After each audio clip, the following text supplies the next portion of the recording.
C'est un rapport qui ne passe pas inaperçu. Frédéric Thiriet, l'ancien patron de la Ligue de foot, qui a été chargé d'une mission sur la réforme de l'ENA, donne un coup de pied dans la fourmilière. Oui, parce que le climat social de ces derniers mois a peut-être conduit à un changement de paradigme. Alors, l'ENA, mais aussi les autres institutions publiques comme Polytechnique ou les écoles de la magistrature sont peut-être trop élitistes. Olivier Samin, ce rapport, qu'est-ce qu'il préconise ? Eh bien, ce rapport propose un ensemble de réformes pour permettre à la haute administration française d'être plus représentative de la société avec une vraie diversité. Si on résume, il y a 3 grandes préconisations. D'abord, créer une vingtaine de classes préparatoires dans toute la France pour ouvrir la voie à des jeunes issus de tous les milieux et de tous les territoires. Deuxième préconisation, instaurer un socle commun de 6 mois par lequel passeraient tous les futurs hauts fonctionnaires, qu'ils soient administrateurs civils, magistrats, commissaires, cadres de santé.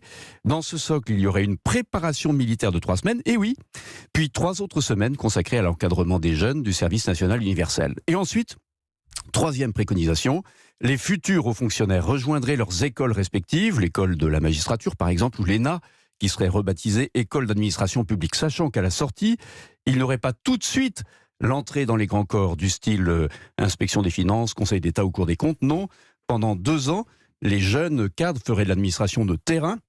Ils entreraient ensuite dans l'institution qu'ils ont choisie, mais ils ne seraient titularisés qu'au bout de 4 ou 5 ans.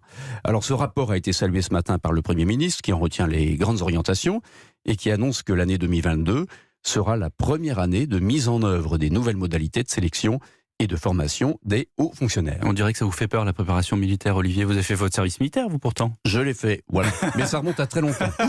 79-08. Merci, Olivier Samin. Bonjour Céline Parizeau. Bonjour. Vous êtes présidente de l'Union syndicale des magistrats. Un peu plus de souplesse, on vient d'entendre Olivier Samin détailler le rapport, un peu plus de souplesse dans la formation des magistrats, ça vous fait peur ? On n'est pas opposé à une formation de 6 mois en commun avec les hauts fonctionnaires. L'important pour nous, c'est que la formation, elle préserve la qualité de la formation qui est aujourd'hui dispensée, c'est-à-dire que les magistrats, c'est pas des préfets, ils doivent apprendre à juger sans préjugés, à exercer leurs fonctions sans parti pris, et c'est une formation qui a donc des spécificités, d'autant plus que nos fonctions sont extrêmement techniques et requièrent beaucoup de connaissances. Aujourd'hui, notre formation, elle fait quand même 31 mois. Donc insérer 6 mois communs avec d'autres, pourquoi pas, mais pas à n'importe quel prix. Il faut qu'on reste dans un objectif pédagogique adapté. Ça veut dire qu'il y a un risque de lacune, c'est ça ? C'est ça, il y a un risque qu'on n'apprenne pas tout ce qu'on a besoin de savoir pour être un bon magistrat, tout simplement. Vous pensez qu'il y a de la discrimination positive dans le recrutement ? On crée un concours un peu à 2 vitesses ? Alors, créer un concours à 2 vitesses, on y est totalement opposé, puisque là, c'est vraiment de la discrimination. Pour le coup, elle ne nous apparaît pas du tout positive. Par contre, la discrimination positive, si on peut l'appeler comme ça, dans la préparation au concours, oui, pourquoi pas. Enfin, d'ailleurs, elle existe déjà pour l'ENM, pour l'École nationale de la magistrature. On a déjà des dispositifs de type classe prépa ou partenariat avec des universités pour des étudiants boursiers, pour des étudiants qui sont très sélectionnés justement pour venir de quartiers difficiles ou des choses comme ça. Donc on a déjà cette discrimination positive qui permet d'assurer la diversité du recrutement et c'est quelque chose qui doit être développé. Et la préparation militaire, pour vous, ça n'a pas de sens ? Aucun, non, c'est clair. Pourquoi ?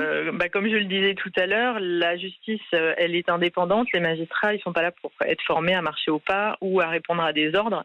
C'est très exactement l'inverse des objectifs pédagogiques de l'ENM actuellement. Il y a aussi une idée de cohésion, d'amour de la nation dans le monde militaire. Il n'y a peut-être pas que marcher au pas. C'est peut-être un peu caricatural ce que vous dites, non ?